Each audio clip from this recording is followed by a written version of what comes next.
Today we're going to be learning about, or we're going to be talking about multiplying binomials. And multiplying binomials is just an extension of what we've been learning about distributive property. So let's start off with a quick review. What we can know is that this right here is a binomial, and a binomial is anything with two terms. So we have a 2 here, we have a real number, and we also have a variable, which we call a binomial with two terms.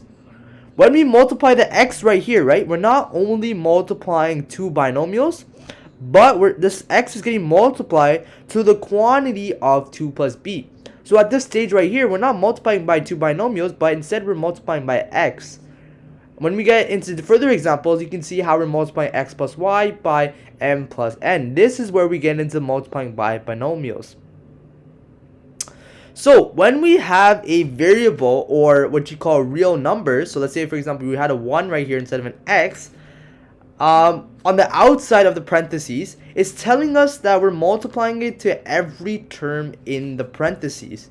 So this x would get multiplied by this 2, and this x would get multiplied to this b. It would get distributed. So let's try solving this equation right here. So if we were to use distributive property, this x would get distributed to this 2. So we would have 2x. And this x would also get distributed to this b right here. So we're gonna keep this operation. We're gonna add a positive, and x times b is just xb.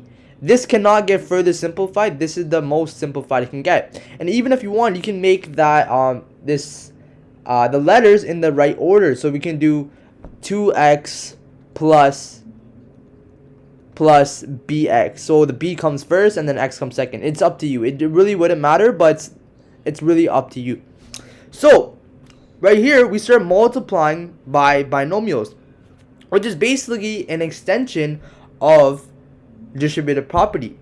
So what we learned from before is that we know that a binomial is with two terms, right? Right now we're multiplying by two binomials. One quantity of x plus y is getting multiplied to the quantity of m plus n.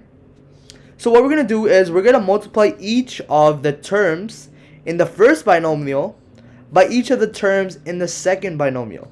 And we can do this using something what we call FOIL. And FOIL stands for first, outer, inner, and last. So how do we actually use FOIL? Well, FOIL states that what we have to do first is we multiply all the first terms. Our x is the first term in this case, and the m is the first term in this case. So we would multiply x times n, which would result in xm. Right?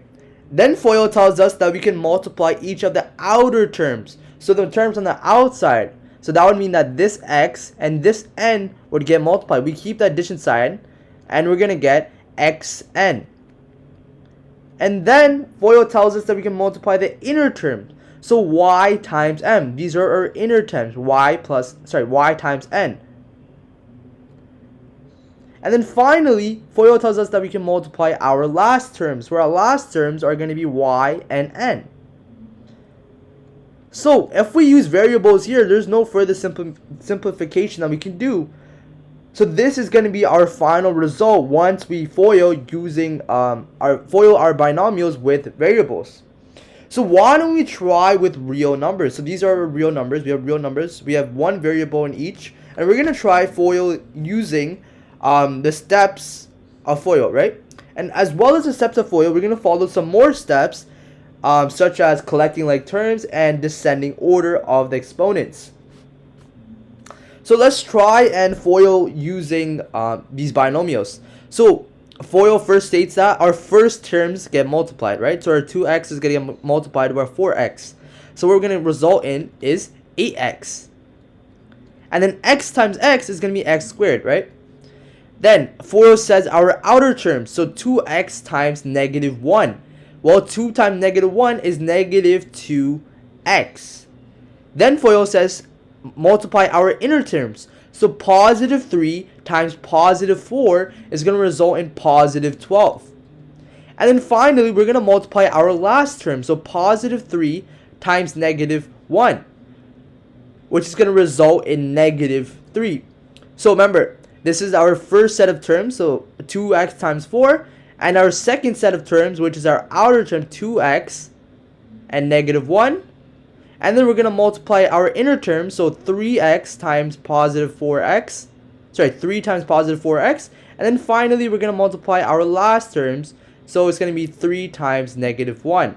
If we were to further simplify, right, we're going to collect like terms. And in this case, our x squared stands by itself. But we have a negative 2x and we have a positive 12x. So we're going to rewrite this equation in more simplified terms. So x squared, we're going to keep it. Negative 2 plus positive 12x is positive 10x. And this negative 3 can stand alone. That's the furthest that we can go. And if we were to collect in descending exponent order, well, we know that this x squared comes first. Then we have an imaginary 1, and there's no variable here, so we're okay.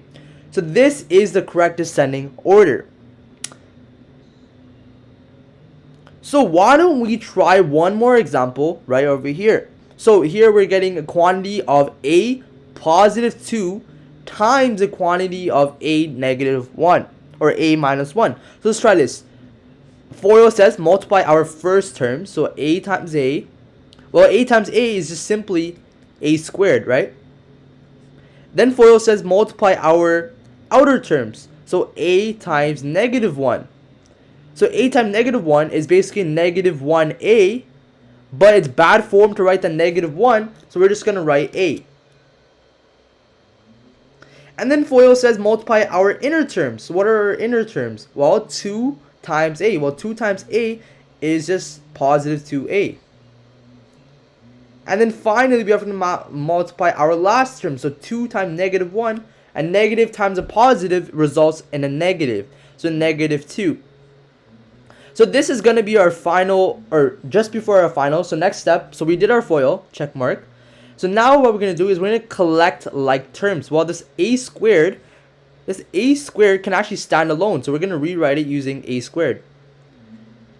Now you have a negative a plus a positive 2a. Well, that's just a positive a. Now this negative 2 can stand alone.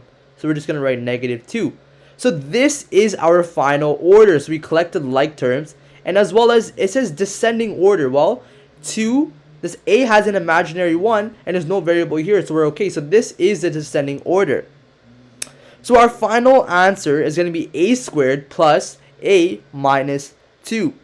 And this is what happens when we multiply our binomials, and this is how we use the FOIL method. So I hope you guys found this video interesting, and definitely subscribe to get more videos like this. Have an amazing rest of your day.